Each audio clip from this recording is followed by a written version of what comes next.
కర్నూలు ఘోర బస్సు ప్రమాదంలో సంచలన విషయాలు బయటకు వస్తున్నాయి.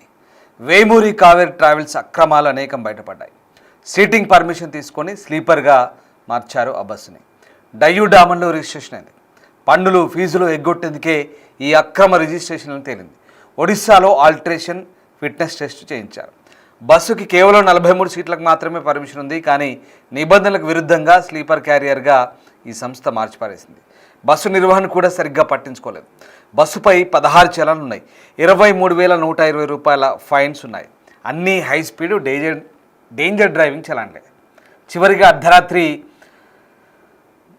2 గంటల 14 నిమిషాలకు పుల్లూరు దగ్గర టోల్ ప్లాజా దాటినట్టుగా తెలుస్తోంది. ఆ తర్వాత కాసేపటికే ప్రమాదం జరిగింది. అదిగో మీకు అందిన ఒక అప్డేట్ చెప్తున్నాను, మాకు అందిన అప్డేట్ అది. సో టోల్ ప్లాజా దగ్గర, పుల్లూరు టోల్ ప్లాజా దగ్గర సరిగ్గా అర్ధరాత్రి 2 గంటల 14 నిమిషాలకు యాక్సిడెంట్కు గురైన ఆ బస్సు టోల్ ప్లాజాను క్రాస్ చేస్తున్న దృశ్యాలు అవి. ఇదిగో ఈ బస్సే పుల్లూరు టోల్ ప్లాజా దగ్గర సరిగ్గా తెల్లవారుజామున 2 గంటల 14 నిమిషాలకు అది క్రాస్ అయింది. ఇక్కడ నుంచి వెళ్ళగానే 3 గంటల నుంచి 3 గంటల 10 నిమిషాల మధ్యలో ఆ యాక్సిడెంట్ జరిగింది. సో కర్నూలు దగ్గర ఇది పరిస్థితి. వాస్తవానికి ఈ బస్సు సంబంధించిన అనేక అంశాలు బయటపడుతుంటే ఒకసారిగా నివ్వెరపోవాల్సి వస్తుంది. చాలా వరకు నిబంధనలు విరుద్ధంగా ఈ బస్సును నడిపిస్తున్నట్టుగా మనకు అర్థమవుతుంది. ఒక్కసారిగా డ్రైవర్ నిర్లక్ష్యంతో వాళ్ళ బతుకులు బుగ్గిపాలయ్యాయి. పాపం అమాయకులైనటువంటి ప్రయాణికుల ప్రాణాలు, 19 మంది ప్రాణాలు పూర్తిగా సజీవ దహనం అయిపోయాయి.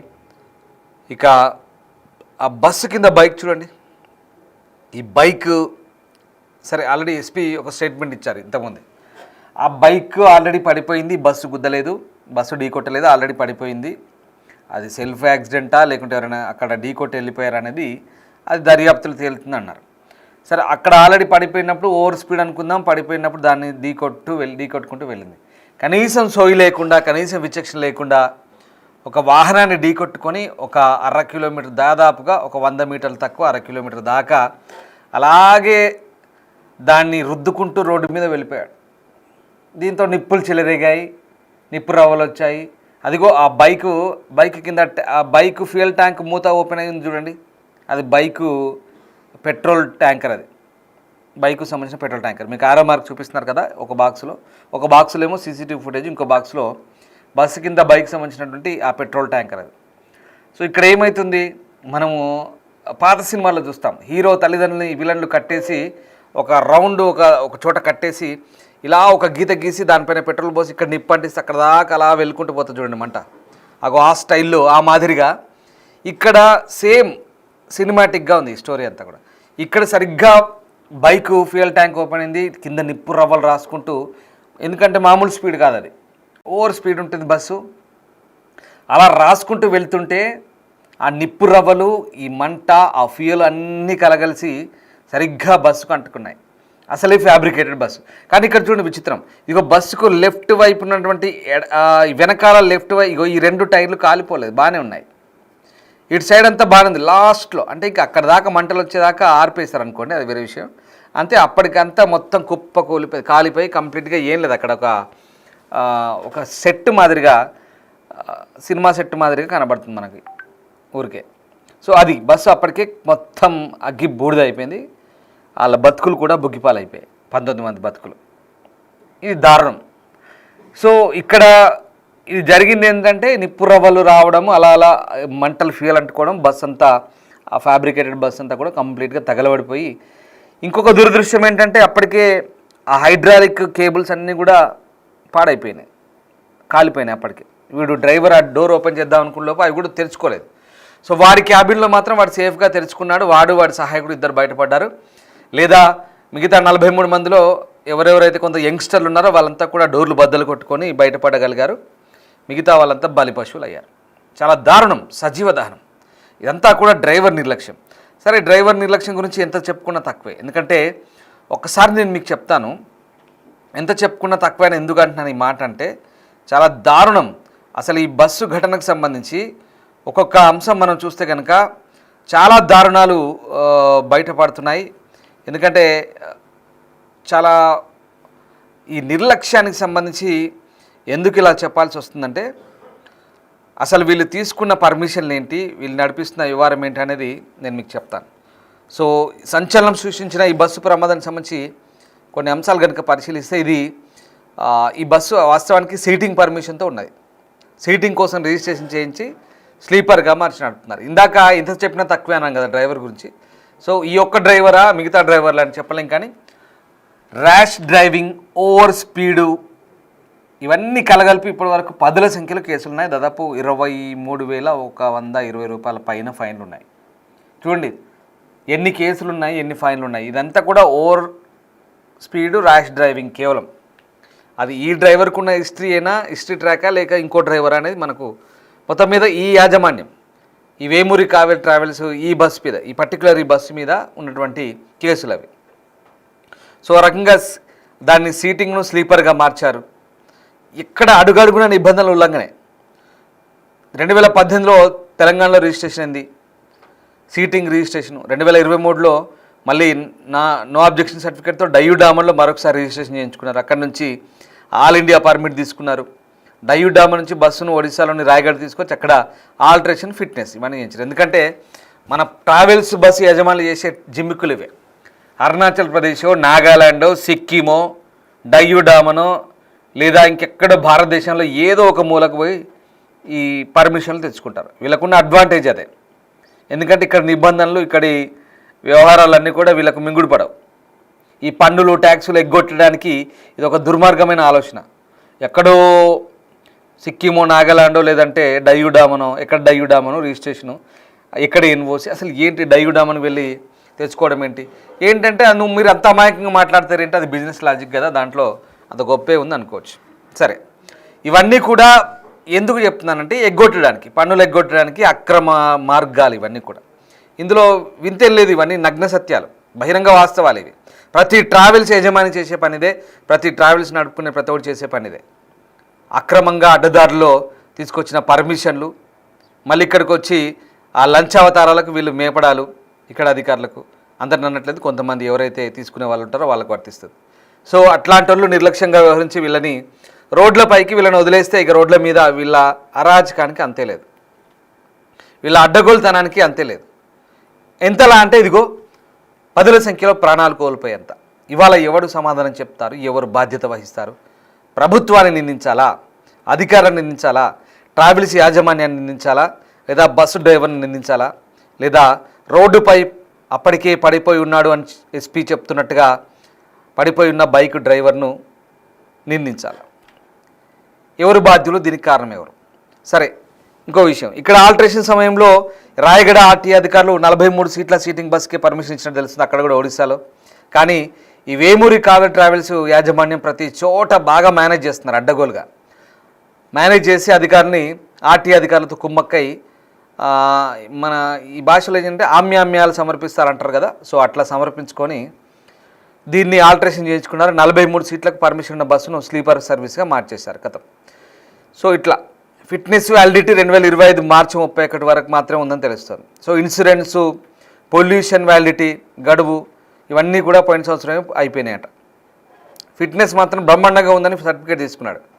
సో అంతేకాదు, ప్రమాదానికి గురైన బస్సు తెలంగాణలో 16 చలాన్లు ఉన్నాయి. ఇందాక చెప్పాను కదా, 2024 జనవరి 27 నుంచి 25 అక్టోబర్ 9 వరకు 16 సార్లు ట్రాఫిక్ నిబంధనలు ఉల్లంఘించింది. 9 సార్లు నో ఎంట్రీ జోన్లోకి వచ్చింది. మిగతావన్నీ కూడా హై స్పీడ్, డేంజరస్ డ్రైవింగ్ చలాన్లు. మొత్తం 23,120 రూపాయల పెండింగ్ చలాన్లు ఉన్నాయి.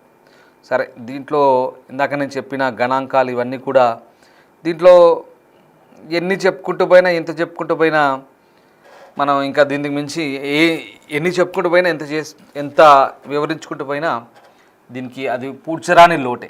ఈ గణాంకాలు, ఈ లెక్కలు మనం ఆవేశపడుతూ వీళ్ళిలా వాళ్ళలా ఇవన్నీ చెప్పుకుంటూ పోతే ఈ వ్యవస్థ అలా ఉంది. వ్యవస్థలో మార్పు రావాలంటే ఫస్ట్ ప్రజల్లో మార్పు రావాలి. ప్రజల్లో మార్పు వస్తే వ్యవస్థలో మార్పు వస్తుంది. ఈ ఒక్క యాక్సిడెంట్తోనే నేను చెప్పట్లేదు, ఓవరాల్గా వ్యవస్థలో మార్పు రావాలంటే ప్రజలు, అది ఒక్కటేనే కాదు, రవాణా అనే కాదు, ప్రతి విభాగంలో ఇదే పరిస్థితి. ఇంకా మనం ఎలాగో తప్పని పరిస్థితిలో వెళ్తాం. సో మార్పు ఎలా రావాలనేది కూడా మీరు అడుగుతారేమో. మనం వెళ్తాం, మన అవసరం వెళ్తాం. సో అది జరిగిపోతుంది అంతే, అలాగే నడుచుకుంటూ పోతాయి. వాళ్ళు ఇలా అధికారులకు లంచాలు ఇచ్చి ఏదో రకంగా మేనేజ్ చేసుకుంటూ నిబంధనలకు విరుద్ధంగా వాళ్ళు చేస్తుంటారు. మన అవసరాలకు మనం ఎక్కిపోతుంటాం. మనం ఇక్కడ సేఫ్టీ మెజర్మెంట్స్ ప్రికాషన్స్ ఏవి మనకు అవసరం తీరాలి, ఇప్పుడు వెళ్ళాలి ఇమీడియట్గా, బస్సు ఏది రెడీ ఉంది ఇది రెడీ ఉంది వెళ్ళిపోవాలి కదా.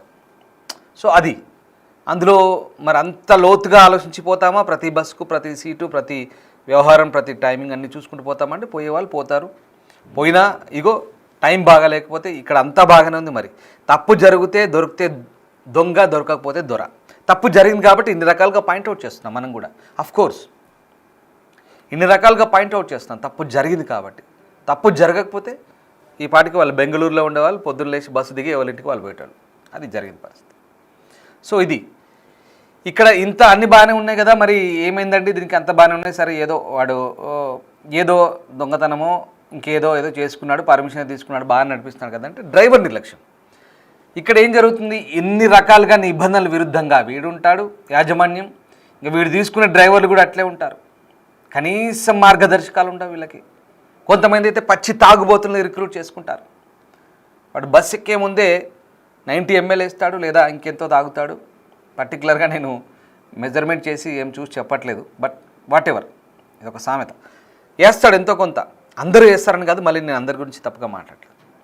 ఖచ్చితంగా కొంతమంది తాగుతున్నారు కూడా, కొంతమంది ఇంకా మత్తెక్కించే కిక్కెక్కించే గుట్కాలు నిద్ర రావద్దు సార్ మాకు నిద్ర రావద్దు సార్ మేము బస్సు నడపాలంటారు. సరే ఇవా పాటించాల్సిన ప్రమాణాలు, బస్సు డ్రైవర్లకు పాటించాల్సిన ప్రమాణాలు ఏంటి? అసలు ఆర్టీఏ అధికారులు నిర్దేశిస్తున్న ప్రమాణాలు ఏంటి? వీళ్ళు సూచిస్తున్న గైడ్ లైన్స్ ఏంటి? యాజమాన్యాలకు ఏం చెప్తున్నారు? ఎలాంటి డ్రైవర్లను రిక్రూట్ చేసుకోవాలి? ప్రాణాలు 43 మంది ప్రాణాలు తీసుకెళ్తున్న ఆ డ్రైవరు, ఆ సహాయకుడు, కో డ్రైవర్ కావచ్చు ఎవరైనా సరే, ఎంత జాగ్రత్తగా ఉండాలి, ఎంత అప్రమత్తంగా ఉండాలి. వాడిని నమ్మి వాడితో వెళ్తున్నారు. వీళ్ళ ప్రాణాలన్నీ కూడా చేరుకునేదాకా వాడి చేతిలోనే ఉంటాయి. లిటరల్లీ ఎలా ఉండాలి, ఎంత జాగ్రత్తగా వ్యవహరించాలి, వాడి బిహేవియర్ సెన్స్ కూడా, డ్రైవింగ్ స్కిల్సే కాదండి బిహేవియర్ స్కిల్స్ కూడా ఉండాలి వాడి దగ్గర. కనీసం కొన్ని విలువలు ఉండాలి. బస్సుకి మంటలు వస్తుంటే పొగలు వస్తుంటే కూడా ఇంకో డ్రైవర్ చెప్తుంటే కూడా ఎంత నిర్లక్ష్యంగా ఎంత ఏమరపాటుగా పోతున్నాడంటే వాడి నిర్లక్ష్య ధోరణి ఎక్కడి దారితీసింది? ఎంత భారీ మూల్యం చెల్లించుకోవాల్సి వచ్చింది ఇవాళ. ఇది పరిస్థితి. సో వాడు కొంచెం మంచోడై నెమ్మదస్తుడైతే ఆగి ఏం జరిగిందో చూసి అరే మంటలు వస్తున్నాయి బాబు దిగండి సార్ అని చెప్పేసి అందరిని దింపి ఏదో అలర్ట్ చేసేవాడు అయిపోయేది. సరే బస్సు నిలువున కాలిపోయినా ఎవడు పట్టించుకుంటాడు కాదు. కానీ బస్సుతో పాటు వాళ్ళ బతుకులు కూడా బుగ్గిపాలయ్యాయి. ఇప్పుడు దీనికి ఎవడు బాధ్యుడు? ఇది పరిస్థితి. దీనికి ఎవరిని నిందించాలి? అడ్డగోలుగా పర్మిషన్లు ఇచ్చిన అధికారులను నిందించాలా, లేదా అడ్డదారులు తొక్కిన యాజమాన్యాన్ని నిందించాలా? ఇది పరిస్థితి. ఇంకా సరే ఏదో ప్రమాదాలు జరిగినప్పుడు గొంతు చించుకొని అరచి ఆవేశపడితే వ్యవస్థలో మార్పు వస్తుందా అంటే దానికి సమాధానం ఏం చెప్తారో మీరే ఒకసారి కామెంట్ చేయండి. ఎందుకంటే మరి దాన్ని ఎత్తి చూపాల్సిన సందర్భం ఇక్కడ కనబడుతుంది. ఇది ఒక గుణపాఠం కావాలి. 2 తెలుగు రాష్ట్రాల అధికారులకు ఇది ఒక గుణపాఠం కావాలి. ప్రతిసారి ప్రమాదం జరిగినప్పుడల్లా అయ్యో పాపం సానుభూతి, ఎక్స్ ట్వీట్, మధ్య సోషల్ మీడియాలో వచ్చాయి కదా, ట్వీట్లో ఎక్స్లో సానుభూతి ప్రకటిస్తున్నారు ఫలానా ఆయన. సరే సానుభూతి అయిపోయిందా? 1,00,000 2 లక్షల ఇచ్చామా అయిపోయిందా? ఇక్కడ ఎవరిని నిందించట్లేదు దయచేసి. ఇక్కడితో చేతులు దులుపుకుంటే సరిపోదు, కఠినంగా వ్యవహరించాలి. రవాణా, ప్రజా రవాణా, ప్రైవేట్ రవాణా ఏదైనా కావచ్చు, ప్రజల ప్రాణాలతో ముడిపడిన అంశాలు. వీటి విషయంలో ఎందుకు మార్గదర్శకాలు కఠినం చేయట్లేదో అర్థం కావట్లేదు.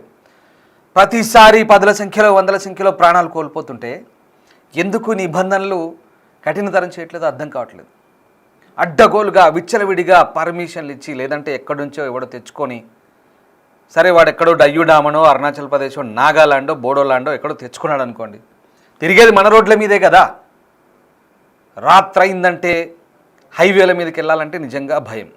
సరే వెళ్ళే వాళ్ళు ఎవరో కాదు, మన వాళ్ళే, మన ప్రయాణికులే వెళ్తారు, తప్పేం లేదు దాంట్లో. కానీ అడ్డగోలుగా ఇష్టారాజ్యంగా రోడ్లపైకి వచ్చారంటే అరాచకంగా అడ్డగోలుగా ఒక పద్ధతి పాడు లేకుండా, ఒక నీతి నియమాలు లేకుండా రోడ్లపైకి వెళ్ళడం, ఇదిగో యాక్సిడెంట్ జరిగినప్పుడు మనం ఇలా గొంతులు చించుకోవడం, మార్పు రావాలి, ఇది చేయాలి, అది చేయాలి, అధికారులు తప్ప, వీళ్ళ తప్ప, వాళ్ళ తప్ప, ఎన్ని చెప్పినా తిరిగిపోయిన వాళ్ళ ప్రాణాలు అయితే పాపం విలువైన ప్రాణాలు. ఎంత అర్థనాదాలు చేశారో కదా, బయటికి రాలేక లోపల చిక్కుకొని అందులో మాడి మసైపోతుంటే ఎంత దారుణమో కదా పాపం, ఎంత వేదన అనుభవించారో. ఇప్పటికైనా ప్రభుత్వాలు కనీసం దీని గుణపాఠంగా తీసుకోవాలి. ఇంతకుమించి మనం చెప్పేది ఏం లేదు. ఇప్పుడు ఈ ఎపిసోడ్లో ఇంత ఆవేశంతో మాట్లాడాలి, ఏదో చెప్పదలుచుకున్నది ఏం లేదు. ఇక్కడ కనీసం గుణపాఠంగా తీసుకోవాలి, గుణపాఠంగా నేర్చుకోవాలి. ప్రమాదాలు జరగకుండా అరికట్టే ప్రయత్నాలు కనీసమైనా చేయండి దయచేసి. ఏ ప్రభుత్వం అయినా సరే, 2 తెలుగు రాష్ట్ర ప్రభుత్వాలు, ఇంకెక్కడైనా సరే ఎవరికైనా వర్తిస్తుంది. ఎందుకంటే ఈ తరచూ ప్రమాదాలు జరుగుతుంటే వీటిని ఖచ్చితంగా కట్టడి చేయాల్సిన అవసరం ఉంది. పర్ఫెక్ట్నెస్ అనేది లేదు. అది ఎందుకు అట్లా జరుగుతుందో దాన్ని లోతుగా వెళ్ళి, ఆ లోతుల్లోకి వెళ్ళి, అధికార యంత్రాంగం పెద్ద పెద్దగా ఉన్నారు, చాలామంది పెద్ద పెద్ద అధికారులు ఉన్నారు, మంచి మంచి క్యాడర్లో ఉన్నారు. వాళ్ళంతా కూడా ఎందుకు ప్రమాదాలు జరిగితే అక్కడ వెళ్ళి సానుభూతులు తెలిపి అక్కడ పోయి పర్యటనలకు లేదా ఇంకేదో దేనికో పరిమితం కాకూడదు. అక్కడికి వెళ్ళి అప్పటికప్పుడు పరామర్శలకు పరిమితం కాకూడదు, లేదా ఇంకా దేనికో అంతవరకే కాదు. అప్పటికప్పుడు ఏదో అధికారులపై ఒత్తిడి పెంచి, తాత్కాలిక ఒత్తిడి పెంచి ఆ నెల మందము, ఆ సంవత్సరానికో లేదా ఆ ఏడాదికో 6 నెలలకో అంత మట్టుకే పేపర్లలో ప్రకటనలు ఇచ్చి లేదా మీడియా ముందుకు వచ్చి మేము ఇది చేస్తున్నాం, అది చేస్తున్నాం, నివేదికలు, కమిషన్లు, ఎంక్వైరీలు, రిపోర్ట్లు వస్తున్నాయి, అది చేస్తున్నాం. ఇది కాదు. శాశ్వత పరిష్కారం కావాలి. ప్రయాణికుల ప్రాణాలు గాల్లో కలవకుండా కఠినమైన భద్రతా చర్యలు తీసుకునేలా యాజమాన్యాలకు, డ్రైవర్లకు అందరికీ సూచనలు చేయాల్సిన అవసరం కనిపిస్తోంది. ద సేమ్ టైం ప్రయాణికులు కూడా అప్రమత్తంగా ఉండి ఏది సేఫ్ సైడో ఏది కాదో ఆలోచించుకొని వాళ్ళు కూడా జాగ్రత్తగా మెసులుకోవాల్సిన అవసరం కనబడుతుంది. సో వాట్ ఎవర్, ఇక్కడ ఎవరి విచక్షణను మనం ఇక్కడ క్వశ్చన్ చేయడం కాదు. ఇక్కడ ప్రమాదం జరిగింది, ప్రమాదం జరిగినప్పుడు ఎవరి మీద నెపం నెట్టే ప్రయత్నం కాదు ఇది. దయచేసి వ్యూవర్స్ అడ్వైస్ చెప్తున్నాం. ఎందుకంటే మీరు చూస్తుంది డిస్టర్బింగ్ కంటెంట్ అది. సో ఆ ప్రమాదం జరిగిన కంటెంట్ గురించి ఇది నిన్న టోల్ ప్లాజా దగ్గర వెళ్తున్నప్పటి దృశ్యం. ఇది మనకి ఇప్పుడు కొత్తగా అందిన లేటెస్ట్ అప్డేట్. ఇది నిన్న తెల్లవారుజామున 2:14 ఆ పుల్లూరు టోల్ ప్లాజా క్రాస్ చేస్తుంది. ఇక అక్కడి తర్వాత మరొక గంట లోపే ఆ ప్రమాద ఘంటికలు మోగాయి. పాపం 19 మంది ప్రాణాలు కాలి బూడిదయ్యాయి. దారుణం జరిగింది. ఈ దారుణ ఘటనకు సంబంధించి ప్రధాని సహా దేశమంతా కూడా అయ్యో పాపం అనుకున్నారు. ప్రధాని కూడా ప్రగాఢ సానుభూతిని తెలిపాడు. అటు పిఎం రిలీఫ్ ఫండ్ నుంచి కూడా కొంత ఫండ్ రిలీజ్ చేశారు, నష్టపరిహారం ఇచ్చారు, ముఖ్యమంత్రి చేశారు. సరే, ఏదేమైనా మళ్ళీ చెప్తున్నాం, అధికారులు మేల్కొనాలి. Thank you.